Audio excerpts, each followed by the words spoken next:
les réquisitions du ministère public dans le cadre du règlement définitif de cette affaire à l'instruction préparatoire. Monsieur Sidi Silouman Ndiaye, alors procureur de la République, près le tribunal de première instance de Dixine, a dans ses réquisitions de réqualification et de règlement définitif du 11 décembre 2017 dit ceci. Que le dit article n'a-t-il pas expressément créé une corrélation entre la responsabilité de commandement des chefs militaires et autres supérieurs hiérarchiques et les infractions prévues et punies par les articles 192, 197 du Code pénal, qu'il y a lieu dès lors de souligner.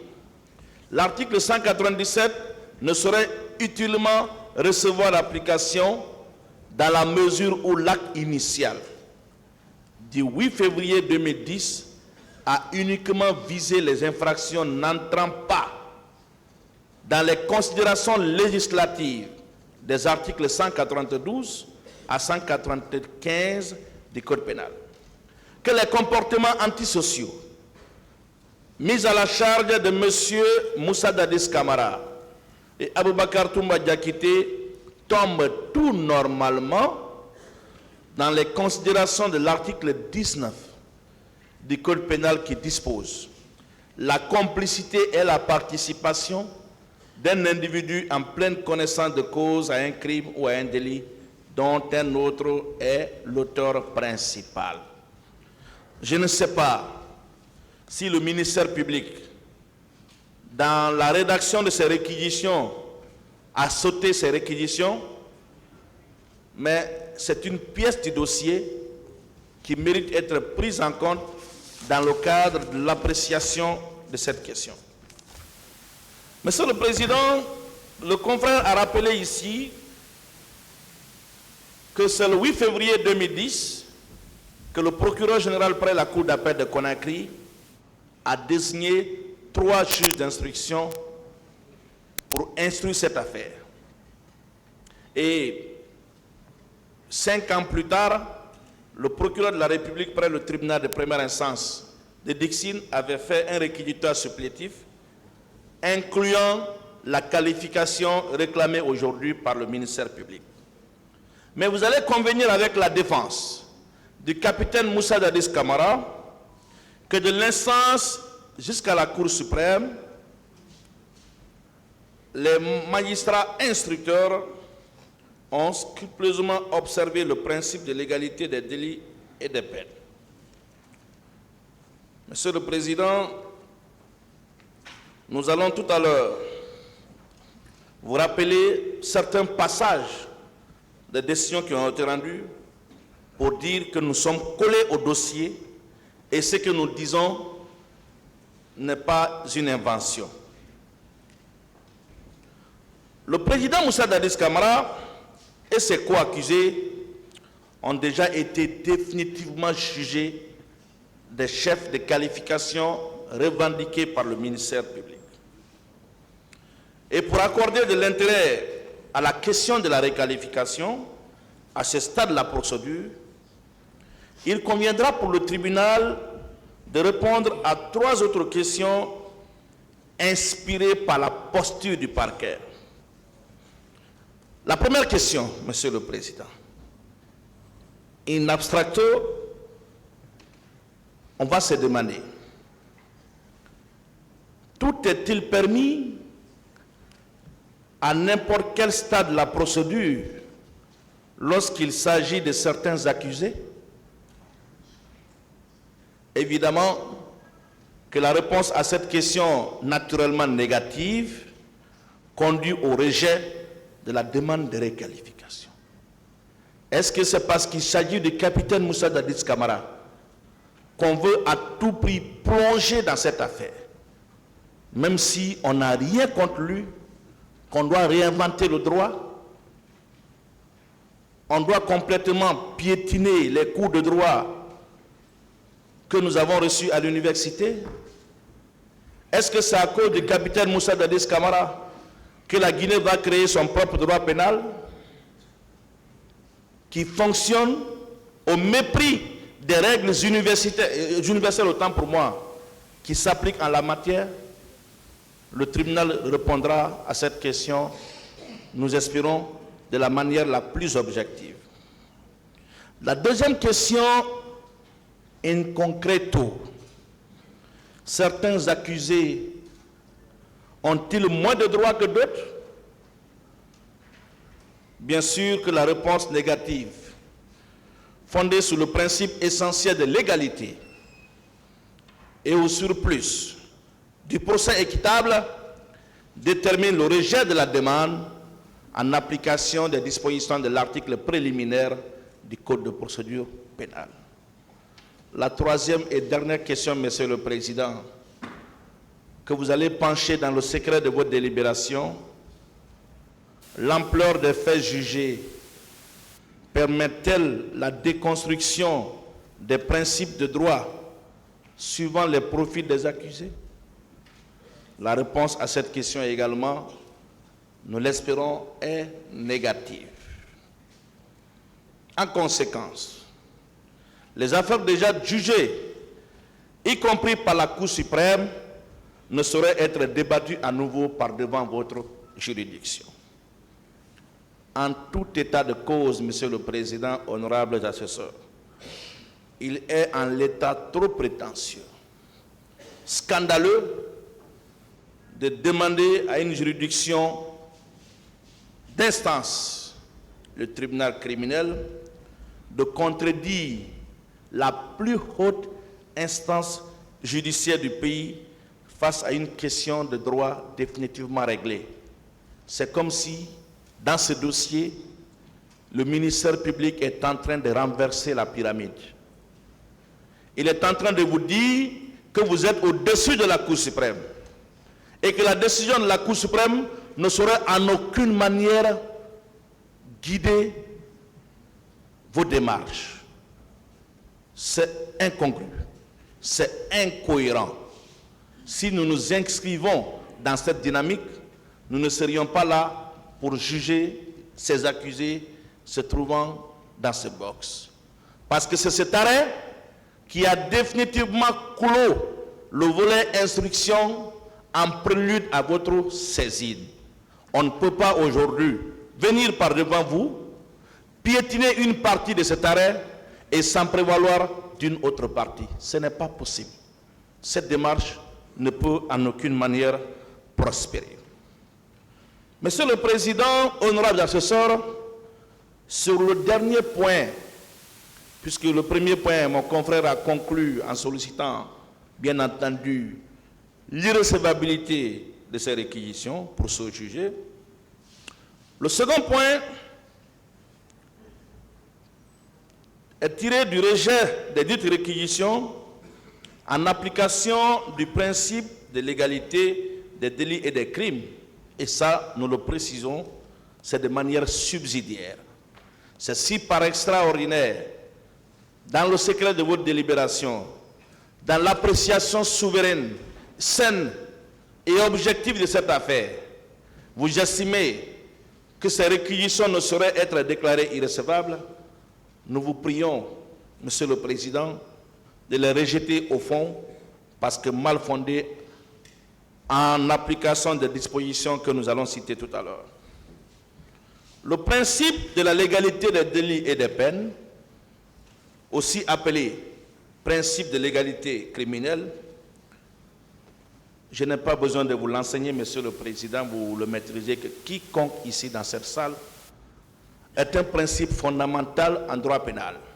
C'est même un droit fondamental, puisqu'il est inscrit dans tous les instruments juridiques internationaux des droits de l'homme. Toutes les constitutions que la Guinée a connues, de l'indépendance jusqu'à nos jours, ont, n'est-ce pas, marqué le principe de l'égalité des délits et des peines. Ce principe, Monsieur le Président, est consacré dans notre droit positif à l'article 5 du Code pénal guinéen qui fait l'objet de la loi L 2016-059 du 26 octobre 2016. Ce principe dispose comme suit. Nul ne peut être puni pour un crime ou pour un délit dont les éléments ne sont pas définis par la loi. La Guinée, quoiqu'ayant ratifié le statut de Rome bien avant les événements du 28 septembre 2009, n'avait pas encore internalisé les crimes relevant de la compétence de la Cour pénale internationale. Ce n'est que 7 ans plus tard que ces incriminations ont été internalisées, intégrées dans le code pénal guinéen. De l'autre côté, certains vont se dire, à partir du moment où la Guinée a signé, ratifié, approuvé, publié au journal officiel le statut de Rome, le juge guinéen pouvait directement appliquer le statut de Rome. Mais si c'est exact que le juge guinéen pouvait directement appliquer le statut de Rome, pourquoi avons-nous eu besoin d'intégrer les incriminations qui sont contenues dans ce statut 7 ans plus tard? Mais on n'aurait plus besoin de les intégrer dans notre droit positif si ces dispositions étaient d'application directe. Monsieur le Président, le confrère a rappelé un exemple pour faire le comparatif dans le cadre du droit public international sur le droit OHADA. Nous savons tous qu'en 2014, il y a eu ce qu'on appelle l'acte uniforme sur le droit de société commerciale et groupement d'intérêt économique qui a été adopté. Cet acte uniforme avait prévu des incriminations. Mais ces incriminations n'ont jamais été mises en œuvre avant 2016. Ce n'est qu'après l'adoption du Code pénal de 2016 que ces incriminations ont été intégrées dans le Code pénal guinéen avec des peines. N'oublions pas, quand on parle de l'égalité des délits et des peines, on ne se limite pas seulement que de la définition de l'infraction. On ne peut appliquer une infraction, sanctionner une infraction que quand il y a une peine qui est aménagée. La définition de l'infraction ne suffit pas pour parler de l'égalité des délits et des peines. Il faut que la définition soit suivie d'une sanction aménagée. Ce qui n'est pas le cas en l'espèce. C'est pourquoi le juge guinéen en a décidé ainsi.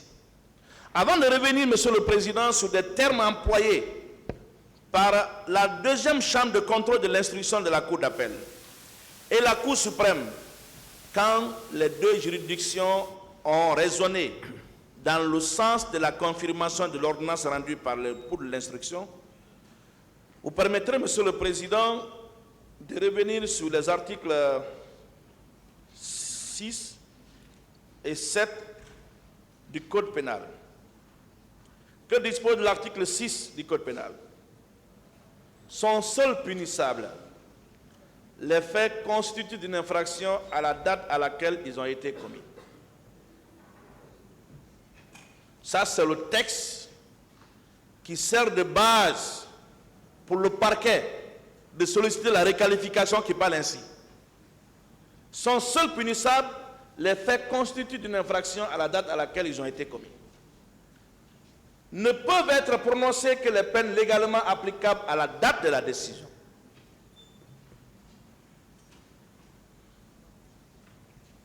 Toutefois, les dispositions nouvelles s'appliquent aux infractions commises avant leur entrée en vigueur et n'ayant pas l'objet d'une condamnation passée en force de la chose jugée lorsqu'elles sont moins sévères que les dispositions anciennes.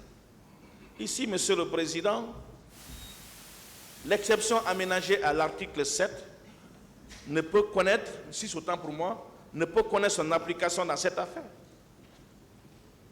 On n'est pas en train de parler d'une incrimination qui était prévue dans l'ancien code pénal et qui aurait été reconduite dans le nouveau code pénal. Ce n'est pas le cas.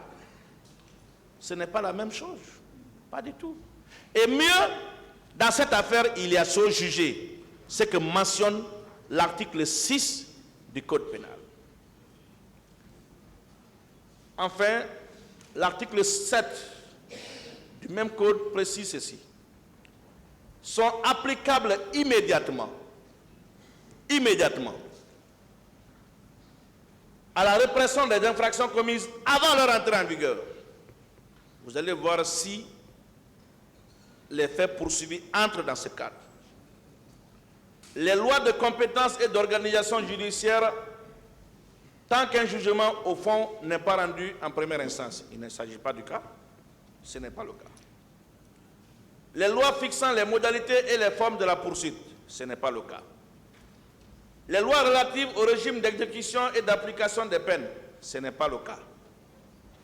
Toutefois, lorsque les lois relatives au régime d'exécution et d'application des peines comportent des mesures plus sévères, elles ne sont applicables qu'aux condamnations prononcées pour les faits commis postérieurement à leur entrée en vigueur. Ce n'est pas aussi le cas.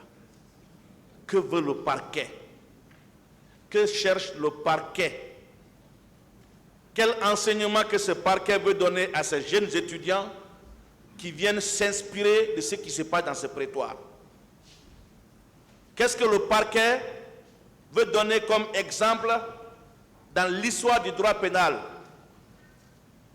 Monsieur le Président, la requalification sollicitée par le parquet porte sur les incriminations qui n'étaient pas punies, en tout cas dans notre droit positif à l'époque des faits. Et Monsieur le Président, je vais vous rappeler, vous verrez à la page 12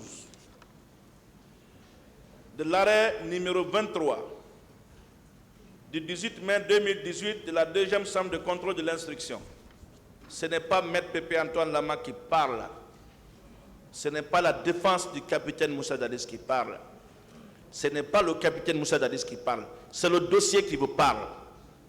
C'est l'arrêt de la cour d'appel qui vous parle. Cet arrêt dit ceci. La requalification des faits par le juge pénal est une conséquence du principe de l'égalité tel qu'il est notamment défini aux articles 3 à 8 du Code pénal, en vertu desquels un comportement ne peut être puni que s'il entre dans le champ d'application d'une incrimination avec la conséquence qu'il faut que les faits poursuivis correspondent à l'élément légal. Ça, c'est un élément du dossier. Nous sommes dans le dossier. Nous n'inventons pas. Nous ne falsifions pas. Nous ne modifions pas non plus les déclarations. Nous sommes dans le dossier. Et ce que j'ai dit est vérifiable. Le même raisonnement est repris par l'arrêt numéro 6 du 25 janvier 2019, à la page 14, pour ceux qui ne veulent pas lire le dossier.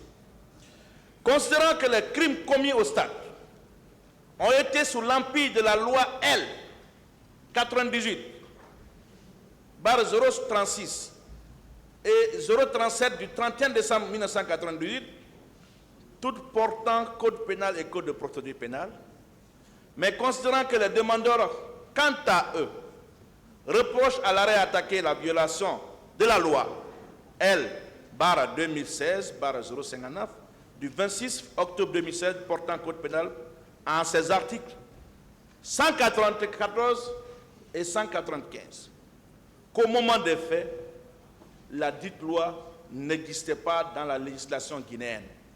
D'où il sut que le moyen sera rejeté dans la première branche. Le même débat a été transporté par les partis civils en appel jusqu'à la Cour suprême. Avec les mêmes arguments, la Cour suprême a tranché en ces termes. Conséquemment,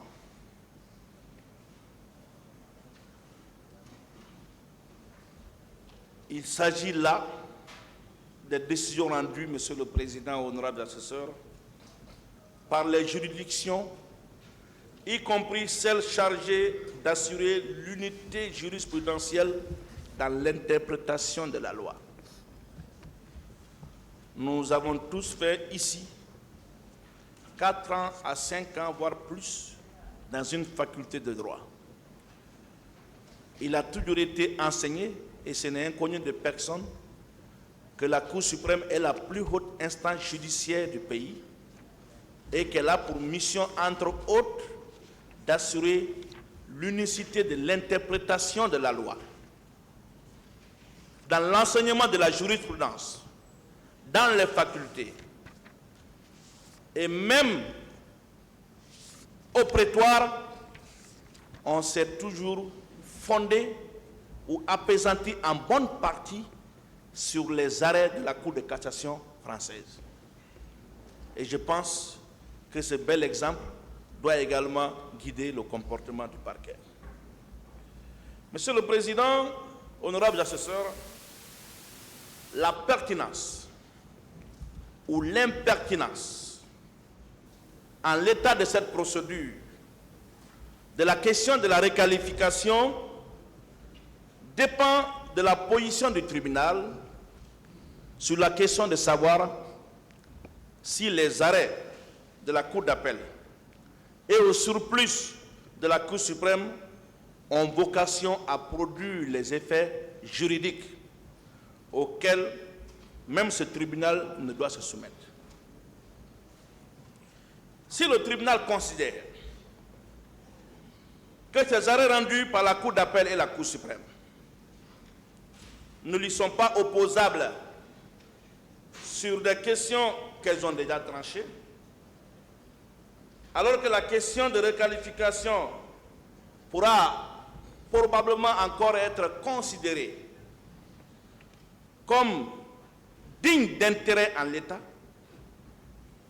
seulement, Monsieur le Président, honorables assesseurs, dans cette hypothèse,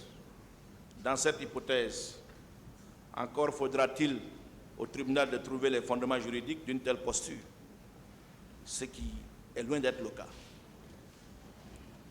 Mais si inversement, le tribunal considère à raison, puisque cela est conforme au droit, qu'il a pour mission de dire que les arrêts de la Cour suprême produisent les effets que les tribunaux ne sauraient ignorer dans leurs activités judiciaires, la question de la requalification, déjà réglée, quoique étrangement soulevée par le ministère public, deviendra sans objet à cette étape de la procédure, au vu des différents arrêts que nous venons de citer. Par ailleurs, Monsieur le Président, le principe de la légalité des délits et des peines est aussi reconnu à l'article 12 de la Charte de la transition. Quelques mois après le 5 septembre 2021, on a entendu un officier supérieur de la gendarmerie dire « Quand on veut, on applique la loi. Quand on veut, on ne l'applique pas. Nous sommes dans une période d'exception. » Est-ce que cette phrase qui a inspiré le parquet en disant qu'étant donné que nous sommes en transition, c'est quand le parquet veut, il va appliquer la loi, c'est quand il ne veut pas, il décide autrement. Ce n'est pas un tribunal de transition qui est là. Ce n'est pas un tribunal qui s'inspire des règles du désordre. C'est un tribunal qui marche sous la loi. Monsieur le Président, l'article 12 de la Charte de la transition est très clair. Nul ne peut être arrêté, inculpé, ni détenu que dans les cas prévus par la loi promulguée antérieurement à la commission de l'infraction qu'elle réprime. Les arrestations et les détentions arbitraires sont interdites par la loi.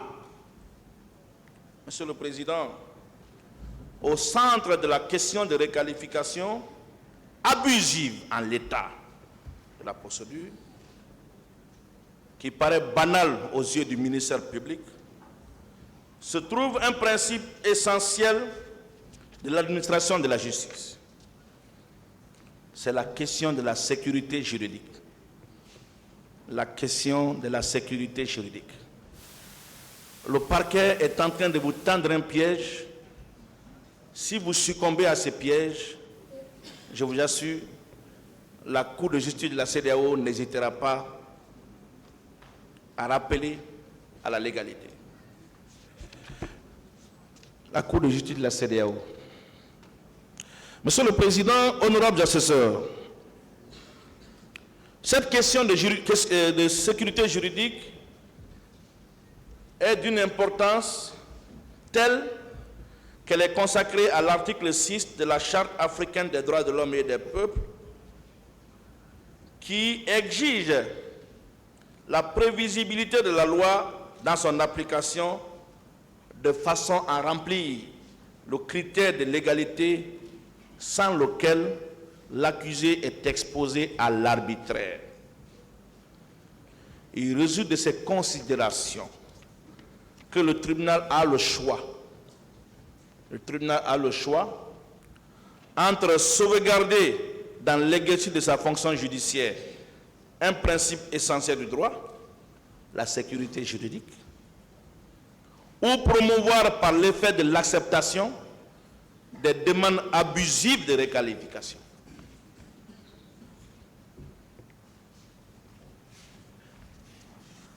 L'arbitraire. Un tribunal qui néglige les impératifs de sécurité juridique conduit à l'arbitraire. Or, alors que la sécurité juridique est une des finalités essentielles que tout tribunal ne saurait ignorer, nul tribunal ne revendiquerait la promotion de l'arbitraire comme finalité légitime. Je suis sûr et certain que votre tribunal ne prônera pas l'arbitraire, que votre décision ne sera pas citée en exemple dans l'enseignement du cours de droit pénal, dans les séminaires de formation, dans les amphithéâtres, dans les colloques, comme le modèle de l'arbitraire. Bien au contraire, votre décision, nous l'espérons, pourrait inspirer d'autres au-delà de nos frontières. Le tribunal que vous présidez, Monsieur le Président, avec vos vaillants assesseurs, doit recadrer le ministère public dans ses excès. Il résulte clairement de ces considérations légales, Monsieur le Président, que les réquisitions du ministère public ne sont pas fondées et qu'il convient de le débouter. Monsieur le Président, au-delà, au regard de tout ce que je viens de dire, vous allez, dans le secret de votre délibération, décider ce qui suit. À titre principal, constatez que les qualifications liées, des questions liées à la qualification des faits poursuivis en crime contre l'humanité et autres formes de responsabilité pénale contenues dans les dispositions des articles 194, 195, 196, 197, 198, 199 du Code pénal, 7, 25, 28, 29 et 30 du statut de Rome sur la Cour pénale internationale de 1998 ont été définitivement jugés par l'arrêt numéro 06 du 25 juin 2019 de la Cour suprême de Guinée. En conséquence, nous vous demandons de déclarer irrecevables les réquisitions aux fins de réqualification du 1er mars 2024 présentées à l'audience du 4 mars 2024. Subsidiairement, constatez que la loi L/2016/059 du 26 octobre 2016 est postérieure aux faits poursuivis. Constatez que le ministère public n'a jamais exercé de recours contre l'ordonnance de règlement. Dire et juger que les crimes contre l'humanité et autres formes de responsabilité pénale visées par le ministère public n'étaient pas intégrées dans l'arsenal répressif du droit positif guinéen à l'époque des faits.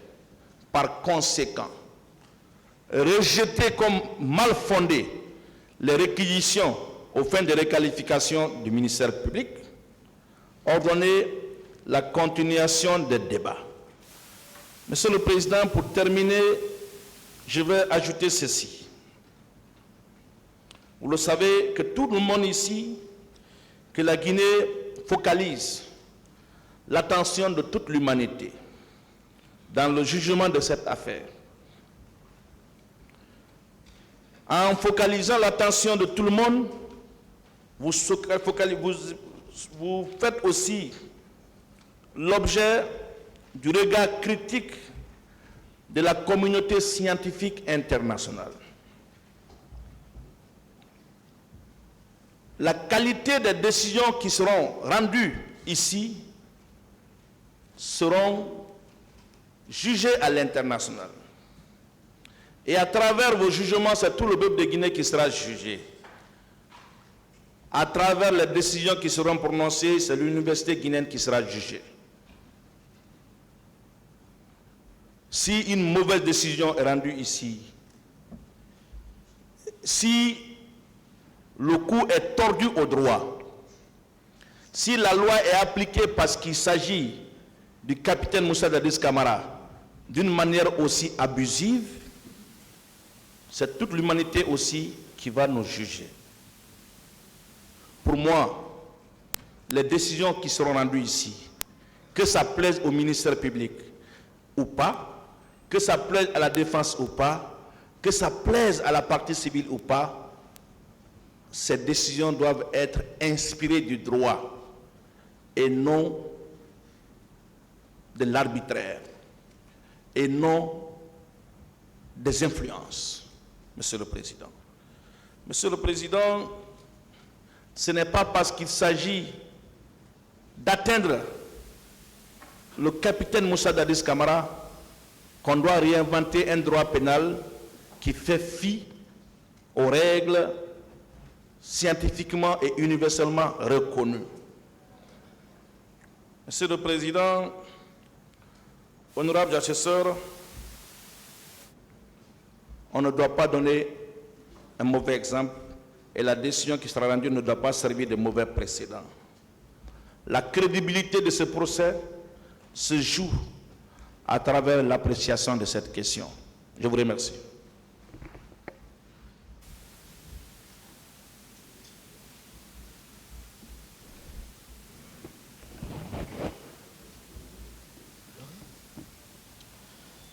Merci, Monsieur le Président, honorables membres de cette composition criminelle.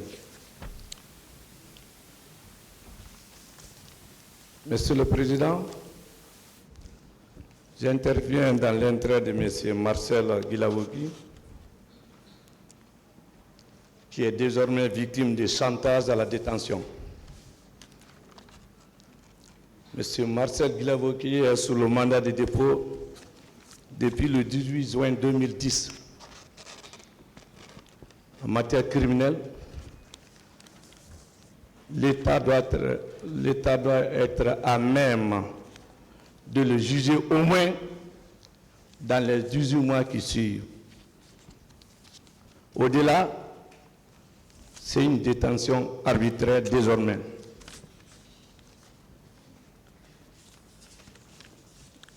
Un citoyen placé sous le mandat de dépôt depuis le 18 juin 2010 jugé devant ce tribunal pendant 1 an et demi. On soulève la question de réqualification qui est déjà purgée et examinée après l'audition des accusés à la barre qui ont défilé ici, après l'audition des témoins, après l'interrogatoire des parties civiles sélectionnées. Ce qui reste, même après la communication des pièces dites de conviction, peut-être c'est la confrontation désormais, réquisition et plaidoirie. Vous amenez à reprendre le débat sur autre qualification et une qualification déjà examinée, c'est ce que je qualifie de chantage à la détention. Parce qu'il est privé de sa liberté, on peut prendre tout le temps, on fait de lui ce qu'on veut et non ce que la loi a exigé. Alors, M. Marcel Guilavogui vous regarde et il clame justice devant le peuple de Guinée. Monsieur le Président, honorable membre, si vous prenez les écritures de M. Mamadou Boboba, élève en date du 17 mars 2024,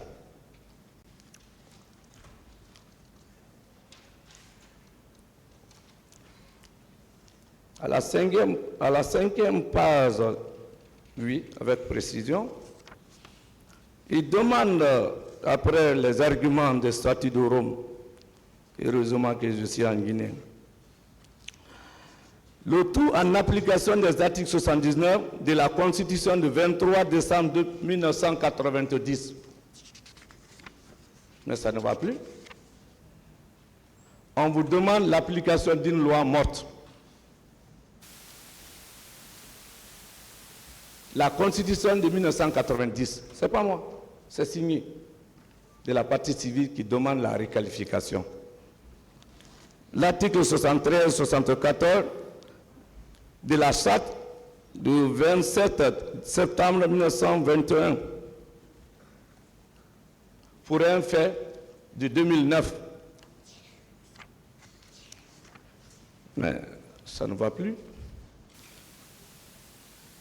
On vous demande l'application de l'article 7, 25, 28, 27, 77, 110 du statut de Rome.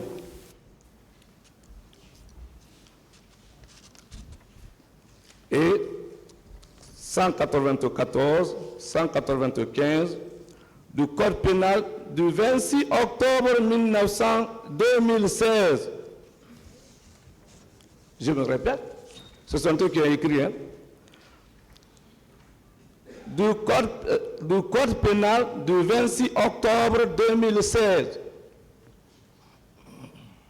On vous demande d'appliquer la loi de 2016 pour une loi non douce, parce que la rétroactivité n'est possible que si la loi est favorable. Et là, il faut réciprocité d'incrimination. Ils n'ont qu'à sortir le code pénal en vigueur de 2009. S'il y avait ces infractions pour parler de réciprocité, pour qu'on puisse parler de la loi pénale plus douce. Monsieur le Président, il ne faut pas qu'on manipule la loi en vous trompant. Surtout une loi qui n'a pas existé, qui n'existe plus. La Constitution de 1990. Je vous prie, par revers de choses de la main, essayez de mettre ces écritures au compte de M. Bobo et autres élèves comme partie civile de côté. La question juridique, Monsieur le Président, vouloir admettre la requalification sur la base des statuts de Rome maintenant, est-ce que vous allez appliquer les statuts de Rome pour les faits de 2009? Parce qu'on ne va pas vous permettre d'appliquer la loi de 2016 pour des faits de 2009. Ça veut dire que vous allez vous dessaisir automatiquement. Parce que vous ne pouvez pas faire valoir la loi de 2016 au fait de 2009. Et seule la Cour pénale internationale avait la compétence de 2009 pour appliquer les statuts de Rome. Si vous allez rétroagir, alors c'est la Cour pénale seule qui va connaître l'affaire, parce qu'aucune juridiction guinéenne ne peut appliquer les statuts de Rome pour des faits de 2009, parce que ce n'était pas encore dans la loi interne. Si ça vous échappe, c'est un piège. Il ne faut pas qu'on vous attribue la souveraineté de la nation, votre pouvoir de juger. On est en train de poursuivre sur la base du droit interne, et même le statut de Rome, c'est quand l'État ne donne pas la bonne foi, l'État refuse de juger que la Cour pénale va siéger. on a tous écrit. Au-delà des écrits, je vous dis que si vous tombez dans le piège, vous ne pouvez plus appliquer la loi, le statut de Rome. Parce qu'en 2009, seule la Cour pénale pouvait appliquer. En Guinée, aucun juge ne pouvait l'appliquer. Et on est en train de vous piéger. Parce que vouloir demander la requalification avec la loi de 2016, la loi de 2016 ne pourra jamais rétroagir pour les faits de 2009. Donc, dès lors qu'on est dans le statut de Rome, aucune juridiction ne connaîtra l'affaire. Sauvez notre souveraineté désormais. Arrachée depuis 1958. La Guinée est un État souverain. L'histoire vous regarde. La porte de l'histoire, je vous prie de rentrer sans hésitation. Vous ne pouvez pas attendre un an et demi d'un débat contradictoire public. Le débat terminé, vous voulez changer le fusil d'épaule. Mais qu'on respecte au moins l'image d'un procès criminel, c'est tout sauf le droit. Je vous prie votre honneur. Moi, mes écritures sont largement des choses édifiantes, mais je prends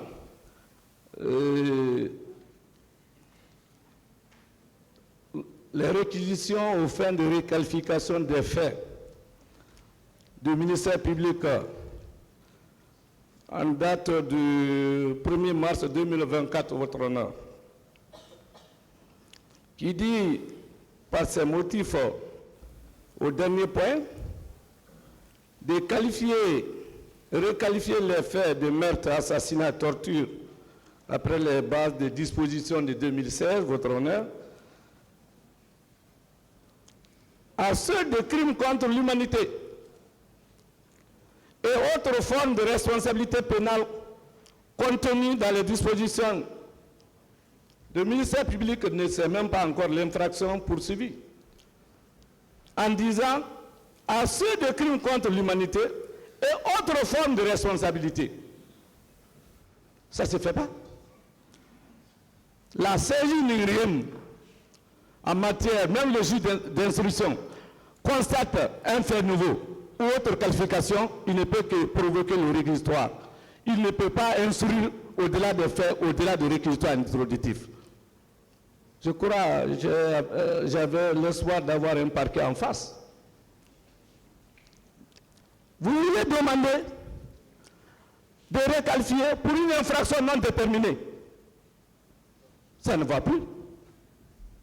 Et votre honneur, on vous dit, c'est des crimes contre l'humanité. Je vous prie, Monsieur le Président, il faut avoir le temps de lire le Code pénal de la République guinéenne. Crimes de guerre, crimes de génocide, crimes contre l'humanité, ça a été à l'article 195 et 196 du Code pénal de 2016, à supposer qu'on est sur l'autre terrain, où le droit interne en parle. L'article 195 donne 11 infractions qualifiées de crimes contre l'humanité. Et l'article 196 donne 9 infractions qualifiées de crimes contre l'humanité. À part des verbiages inutiles du ministère public en 32 pages, quelle a été une seule des infractions des 11 plus 9, ça vous fait 19, visées contre accusé par accusé, possible à l'interne. C'est extrêmement grave. Il ne suffit pas de dire seulement un crime contre l'humanité. Mais si vous avez eu le temps de lire l'article là, l'article qualifie 11 infractions à l'article 195 de crimes contre l'humanité. À l'article 196, 9 infractions. Lesquelles des infractions imputables à accusé par accusé pour pouvoir demander l'application de crimes contre l'humanité. Vous voulez tromper qui? Croyez-vous que pour une 19 infractions, on viendra dire seulement ces crimes contre l'humanité? Non, le droit pénal est un droit de certitude. On devait nous épargner de cette théorie élémentaire du droit pénal. Parce qu'on est loin de la fac. C'est très sérieux, les sages sont graves. Je vous prie de remarquer que le crime contre l'humanité a au moins 19 infractions. Et quelle a été l'infraction visée cas par cas? Au lieu de venir seulement prendre le courage, dire en face des réquisitions et plaidoiries, non, c'est crime contre l'humanité. Je vous donne quelques exemples. L'article 194 constitue un crime contre l'humanité l'un quelconque des actes si après, lorsqu'il est commis dans le cadre des attaques généralisées, systématiques, lancées contre toute population civile et en circonstance de cause de cette attaque. 2 points. 1. Meurtre. 2. Extermination. 3. Etc. On ne vise aucune de ces infractions imputables ou supposées être imputées à un accusé. On vous seulement poursuivre pour crime contre l'humanité. Ne rentrez pas dans cette poursuite vague. Le droit pénal, c'est le droit de certitude. La peine pénale est personnelle. C'est extrêmement grave.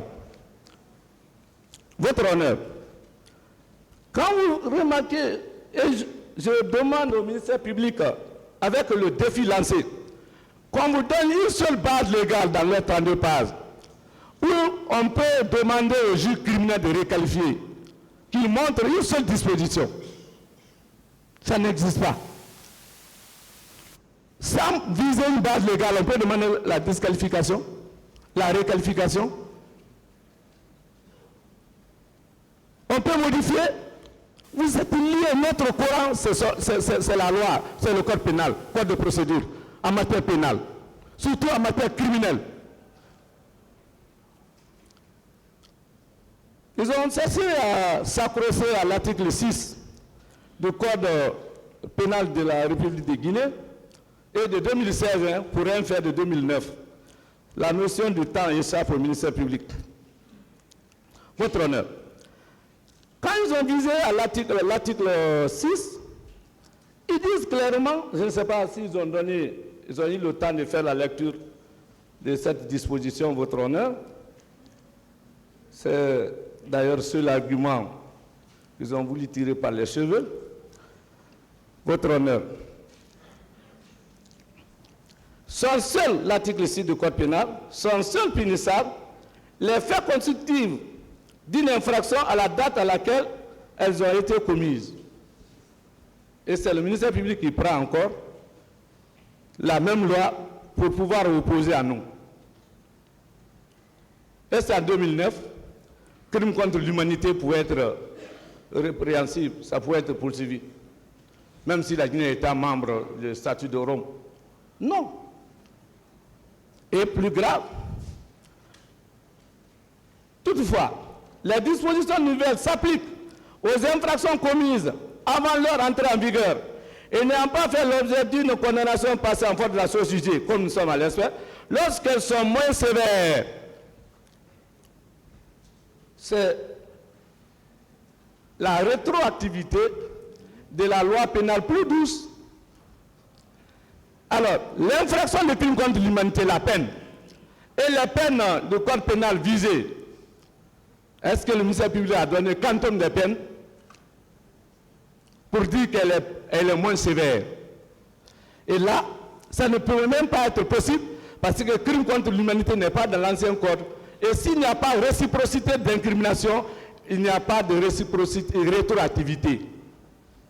Ah, ça c'est aussi sérieux. Il fallait d'abord démontrer que dans l'ancien code, crime contre l'humanité était une infraction pour demander réciprocité de l'application de la peine. Ce point étant coupé, cela est impossible, votre honneur. Moi, je ne vais pas reprendre mes écritures. J'ai déjà suffisamment développé et je sais que vous allez avoir le temps de les compulser. Et je vous prie de constater que cette question a été déjà examinée. C'est le ministère public c'est l'unicité du parquet qui a demandé la requalification Ils ont quitté, ça c'est de Sidi Suleiman Ndiaye, le 28 septembre 2017, ça c'est par rapport au président Sekouba. Et le réquisitoire du 19 juin 2015, c'était le réquisitoire supplétif tendant à informer par toute voie de droit le chef d'infraction du commandement des chefs. Votre honneur, le débat, on a requalifié de crimes contre l'humanité pour les infractions de droit interne. C'est déjà purgé, examiné par une décision du juge. Je vous prie de lire tout simplement l'arrêt de renvoi. L'ordonnance de renvoi, Monsieur le Président, très respectueusement. C'est important, ça a été martelé par les confrères, nous insistons là-dessus. L'ordonnance est même intitulée « L'ordonnance de réqualification ». Et est-ce que vous allez réqualifier ce qui est déjà réqualifié? Et réqualification sur réqualification. Ce n'est pas moi, c'est le titre de l'ordonnance.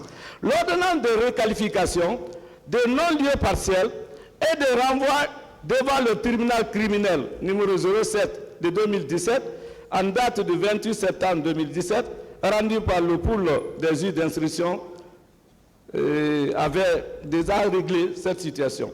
Qui dit clairement, Monsieur le Président, après les démonstrations juridiques, par conséquent, ordonnons la réqualification. C'est à la page 25 et 26 de l'ordonnance. Monsieur le Président, voici une décision. Ordonnant la réqualification en ce sens de quitter crime contre l'humanité pour les infractions d'assassinat, meurtre et autres de droit interne. Le juge déjà d'instruction a ordonné. C'est une décision déjà rendue. Contre laquelle décision le ministère public a acquiescé sans recours. Les autres ont exercé des recours devant la chambre de contrôle. L'ordonnance a survécu. Les autres ont exercé le pouvoir devant la Cour suprême. L'ordonnance a survécu. C'est pourquoi on vous a saisi, c'est l'acte de saisine. Votre honneur. À partir du moment où le juge a décidé à ordonner la qualification et la décision est définitive, irrévocable, devant vous, on demande encore de réqualifier et revenir sur ce que le juge a tranché. Je crois votre composition est tellement technique que je suis rassuré qu'on ne va pas nous faire perdre le temps. Nous, il y a longtemps, on s'apprête pour la plaidoirie et réquisition.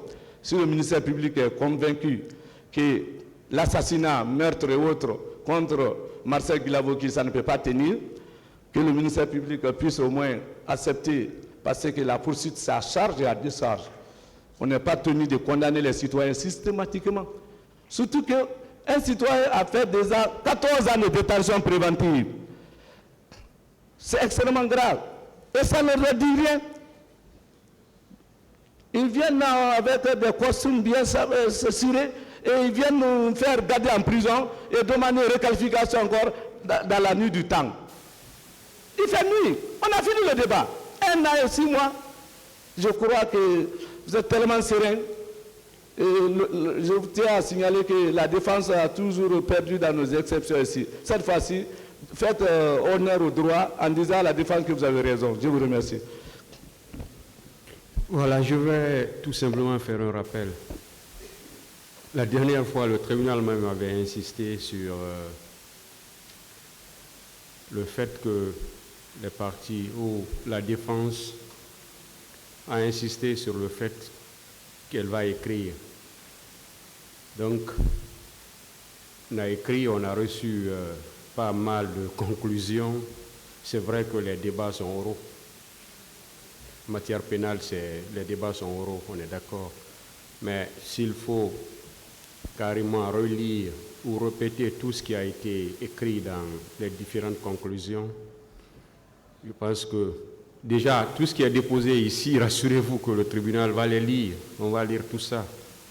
Mais si on doit répéter encore tout ce qui est écrit dedans, oralement, voilà. De toute façon, apprécions ensemble. Vous pouvez continuer. Merci, Monsieur le Président. messieurs les assesseurs, je voudrais que nous sommes en procès pénal, autant vaut l'écrit, autant vaut l'oralité. D'ailleurs, le procès pénal, s'il vous plaît, monsieur le président. S'il vous plaît. Vous n'avez pas besoin de répondre au tribunal. C'est pourquoi j'ai dit de l'apprécier ensemble. Le tribunal, ce n'est pas une décision que le tribunal a prise. J'ai dit, c'est pourquoi j'ai terminé par ça. Je dis apprécions ensemble. Donc vous n'avez pas besoin de... Le tribunal même l'a dit, les débats sont oraux en matière pénale, on le sait. Voilà, ça nous le savons déjà. Donc c'est pourquoi j'ai dit apprécions ensemble. Donc vous n'avez pas besoin vraiment de revenir encore sur ça pour dire, on le sait déjà. Vous pouvez continuer directement. Monsieur le Président, je ne faisais que apprécier aussi, comme vous le faites. Je voudrais, Monsieur le Président, Messieurs les assesseurs, vous dire que nous sommes à plus d'1 an et demi depuis l'ouverture de ces procès. Et que c'est seulement courant mars que les partis civils, Mamadou, Bopo, Ba et autres, et la semaine surpassée, le ministère public sollicite dans ces procès ce qu'ils appellent réqualification.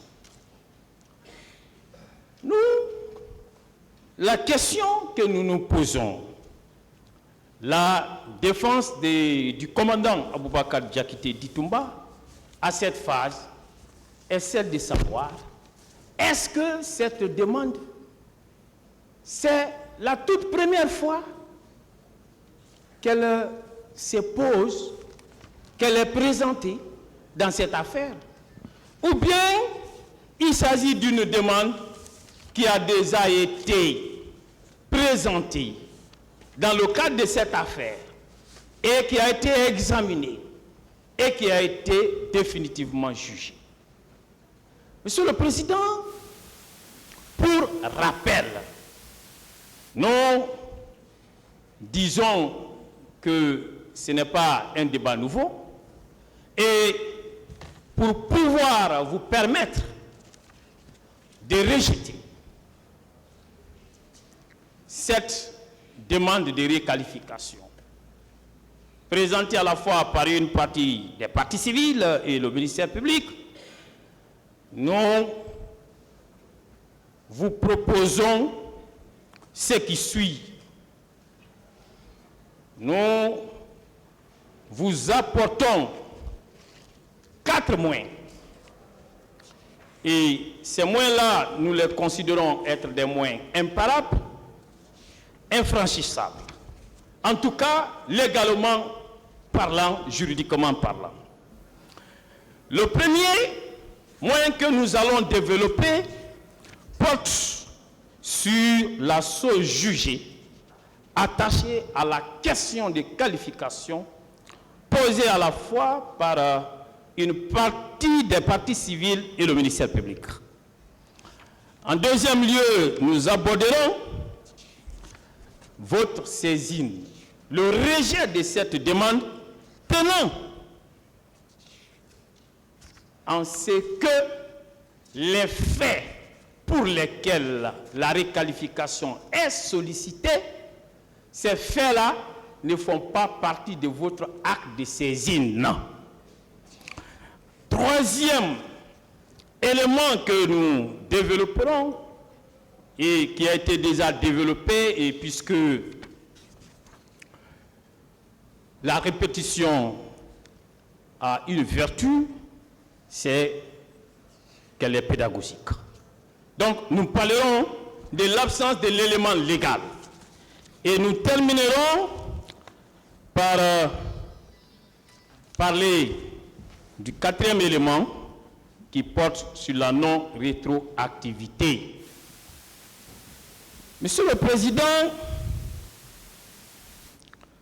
par rapport au premier élément, la chose jugée qui s'attache à la question de réqualification, nous voudrions rappeler qu'il existe au dossier de la procédure le réquisitoire introductif en date du 2 février 2010,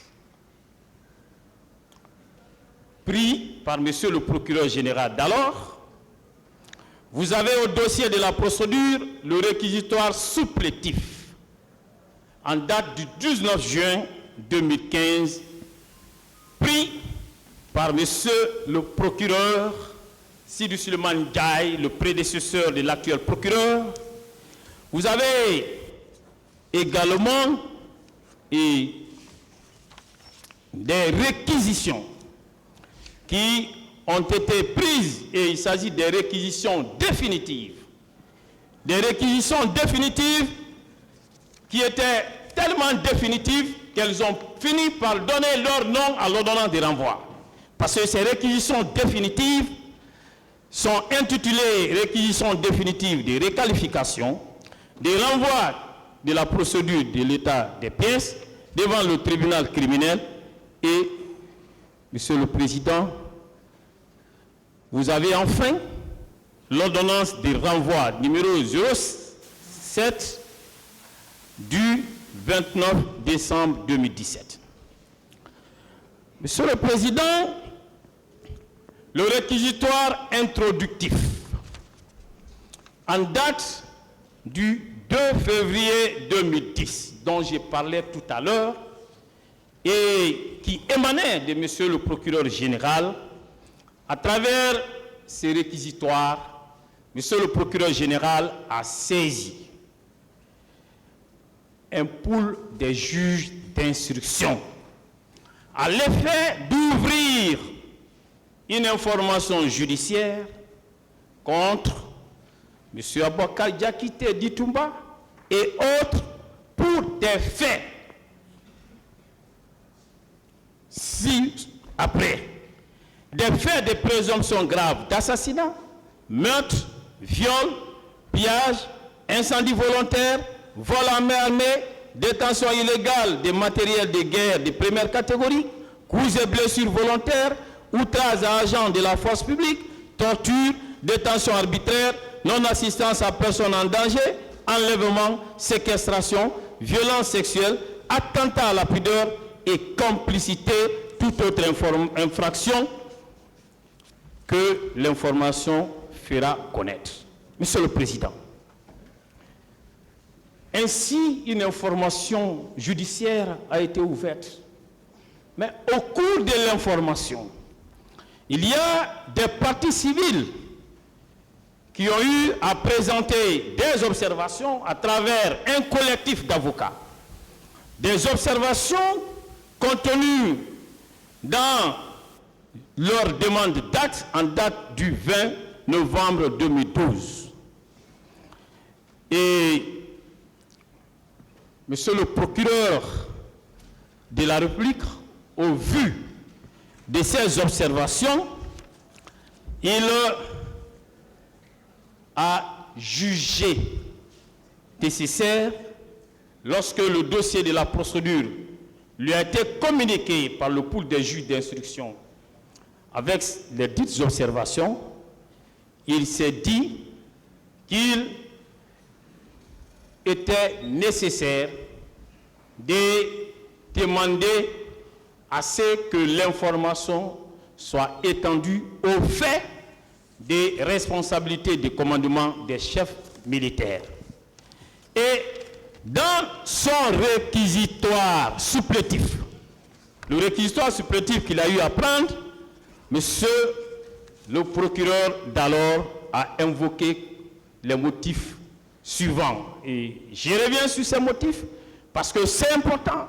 C'est pour dire que ces faits-là, sur lesquels les autres demandent la réqualification, ces faits, Monsieur le Président, là, ont déjà été proposés au pool des juges d'instruction. Il a motivé son réquisitoire supplétif en ces termes.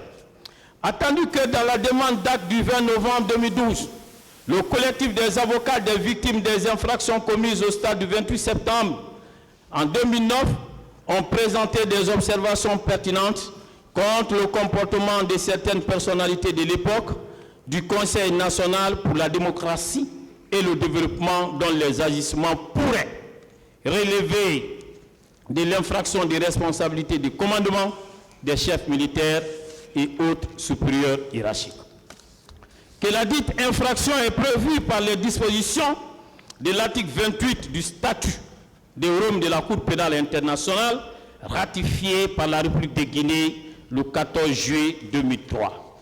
Qu'il ressort à cet égard des pièces de l'information et des observations de la Commission internationale des Nations Unies sur les événements précités que des forces de l'ordre et forces militaires importantes ont été déployées au stade du 28 septembre et auraient participé aux infractions actuellement poursuivies. Que préalablement à leurs interventions au stade du 28 septembre, les réunions se seraient tenues pour décider des modalités de leur présence et de leur mission sur les lieux.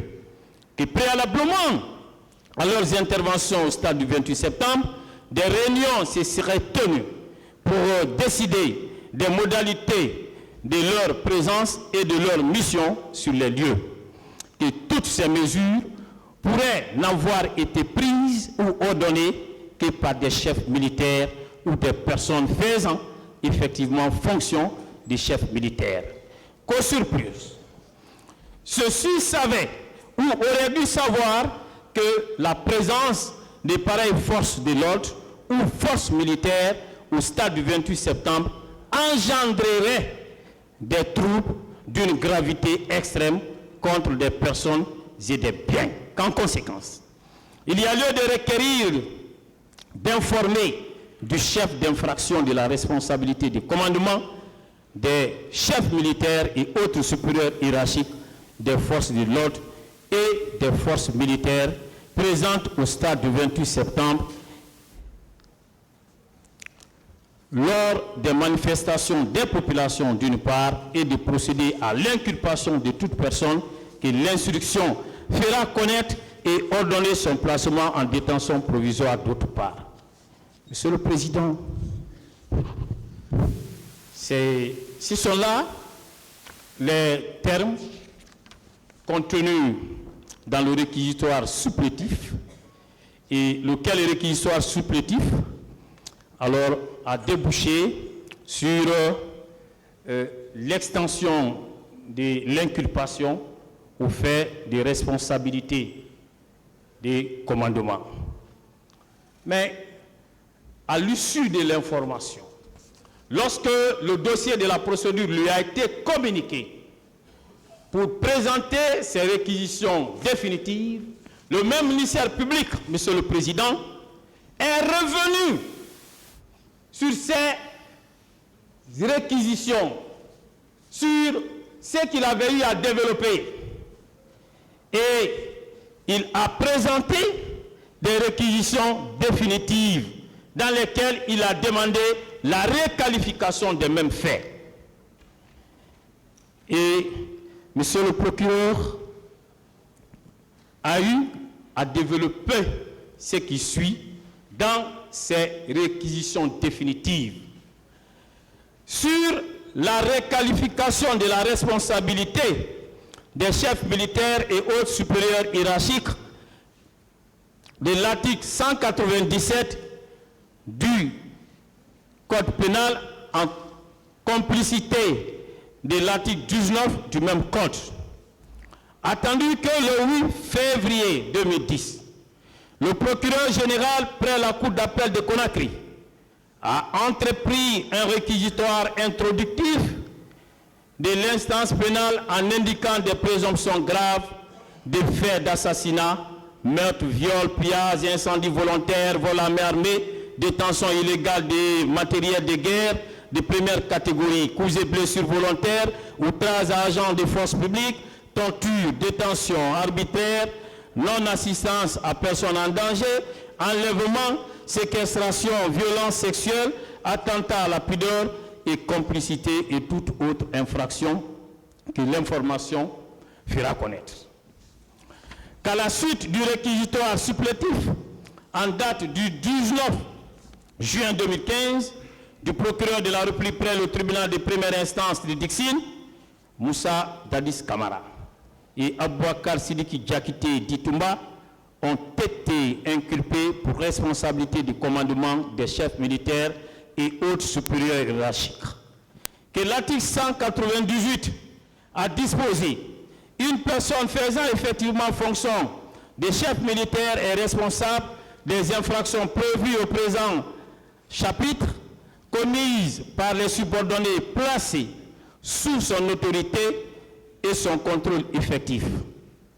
Dans la mesure où le supérieur hiérarchique savait ou aurait dû, en raison des circonstances, savoir que ses subordonnés commettaient ou allaient commettre ces infractions et où il n'a pas pris toutes les mesures raisonnables qu'il était en son pouvoir de prendre pour empêcher la commission, ou il n'a pas pris les sanctions justifiées par les actes commis, ou encore il n'a pas référé aux autorités compétentes aux fins d'enquête. Sans préjudice de l'application des dispositions de l'article précédent, est également considéré comme auteur d'un crime visé par le présent chapitre, commis par des subordonnés placés sous son autorité et son contrôle effectif, le supérieur hiérarchique n'exerçant pas la fonction du chef militaire qui savait que les subordonnés commettaient ou allaient commettre un crime ou a délibérément négligé de tenir compte d'informations qui l'indiquaient clairement et qui n'a pas pris toutes les mesures nécessaires et raisonnables ou en référé aux autorités compétentes aux fins d'enquête et de poursuite, alors que ces crimes étaient liés à des activités relevant de sa responsabilité et de son contrôle effectif. Que les dispositions de l'article 194 du Code pénal visant les complices et les co-auteurs renvoient certainement à un mode de complicité spécifique aux infractions de génocide et de crimes contre l'humanité émanant du statut de Rome de la Cour pénale internationale. Que le dit article n'a-t-il pas expressément créé une corrélation entre la responsabilité de commandement des chefs militaires et autres supérieurs hiérarchiques et les infractions prévues et punies par les articles 192 à 195 du Code pénal.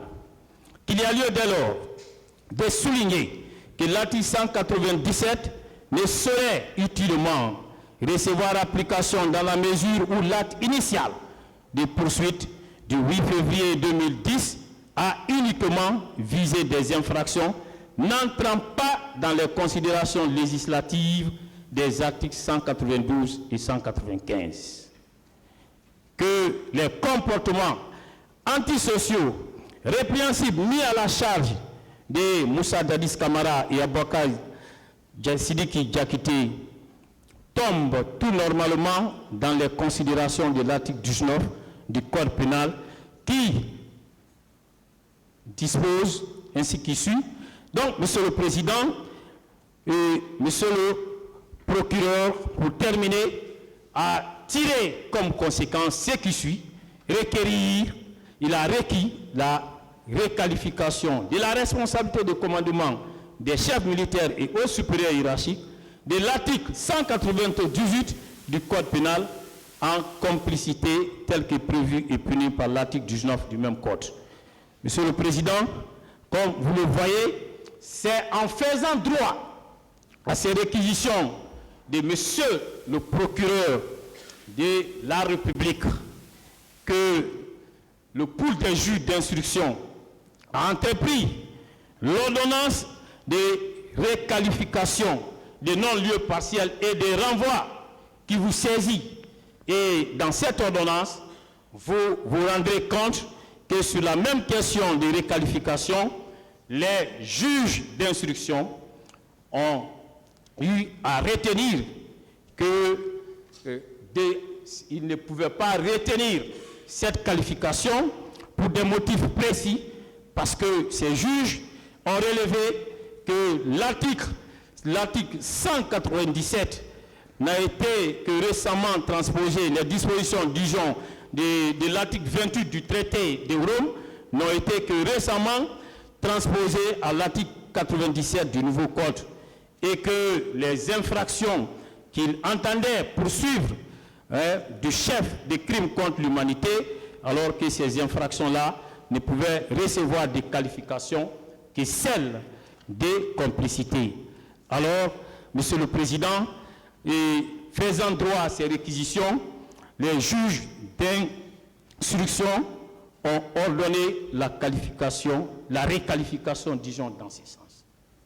Donc, et lorsque la décision-là a été entreprise, ça veut dire que désormais, les faits qui ont été soutenus par les parties civiles dans leurs observations, les faits qui ont été soutenus par le procureur de la République dans son réquisitoire supplétif, que ces faits-là, ayant fait l'objet de réqualification, ces faits ont été désormais exclus du dossier de cette procédure. Et monsieur le procureur, il n'a pas exercé d'appel contre cette décision, parce que c'est lui qui est à l'origine de la réqualification. Il n'a pas attaqué. Ce sont les parties civiles qui ont relevé appel. Et vous avez le dossier de la procédure, vous avez l'arrêt numéro 23 en date du 18 mai 2018, rendu par la deuxième chambre de contrôle de l'instruction. Ce sont les avocats formant le collectif en charge de la défense de M. Mamadou Boboba et autres parties civiles qui ont fait appel. Et cet arrêt, dans ses énonciations, vise l'acte d'appel qui a été déposé par ces collectifs. Il s'agit de l'acte d'appel numéro 008 du 19 janvier 2018. En plus, il y a une autre partie civile qui a relevé appel par l'organe de son conseil, M. Selou Diallo, par l'organe de son conseil, Maître Alseni Aïssata, à travers l'acte d'appel numéro 11 du 10 janvier 2018. Vous avez également un acte d'appel versé au dossier de la procédure. Il s'agit de l'acte d'appel numéro 014 du 10 janvier 2018 de Maître Jean-Moussa Souvouki, mon confrère, qui appartient à la défense dans cette affaire. Ce sont les seuls recours qui ont été exercés. Le ministère public n'a pas exercé de recours. Les parties civiles qui sont à l'origine des observations qui ont été suivies dans un premier temps par monsieur le procureur, mais qui par la suite est revenu sur son réquisitoire supplétif à travers des réquisitions. Monsieur le Président, lui, n'a pas relevé appel. Alors, le dossier a été transmis à la Cour d'appel et dans les énonciations du même arrêt de la deuxième chambre de contrôle de l'instruction, vous relèverez que le parquet général a exprimé toute son opposition face à la remise en question de la décision de réqualification. Alors, le parquet a eu à présenter comme argument ce qui suit. Contrairement aux avocats des parties civiles, bien qu'elle ait été ratifiée, la Convention de Rome, la Guinée ne saurait l'appliquer stricto sensu, car celle-ci ne prévoit pas de pénalité. C'est que, dit-il, la Guinée a internalisé et la réqualification appliquée par le pool des juges d'instruction sied en la matière. Donc, le procureur général a eu à suivre à la lettre les réquisitions du parquet d'instance et a sollicité la confirmation de l'ordonnance attaquée en toutes ses dispositions en ce qui concerne la question des réqualifications. Et c'est ce qui fut fait Et ce qui est important pour ce qui est de cet arrêt numéro 23 du 18 mai 2018, rendu par la deuxième chambre relativement à cette question de requalification, ce sont ces motivations. Ces motivations qui rappellent les principes des droits, lesquels principes ne pouvaient pas permettre que les faits de crimes contre l'humanité, les faits de responsabilité pénale des commandements des chefs militaires puissent être susceptibles d'une quelconque poursuite. Alors, ces hauts magistrats ont eu à rappeler ce qui suit. La qualification des faits par le juge est une considération du principe de légalité, tel qu'il est notamment défini aux articles 3 à 8 du Code pénal, en vertu desquels un comportement ne peut être puni que s'il entre dans le champ d'application d'une incrimination, avec la conséquence qu'il faut donc que les faits poursuivis correspondent à l'élément légal. Alors, et sur la base de ces considérations, tenant compte du principe de la légalité des délits et des peines, le principe de la légalité criminelle que nous avons tous appris en deuxième année de droit, la deuxième chambre de contrôle de l'instruction a confirmé en toutes ces dispositions l'ordonnance portant requalification des faits. Et toujours insatisfaite, les mêmes parties civiles se sont pourvues en cassation devant la Cour suprême contre cet arrêt confirmatif de la deuxième chambre.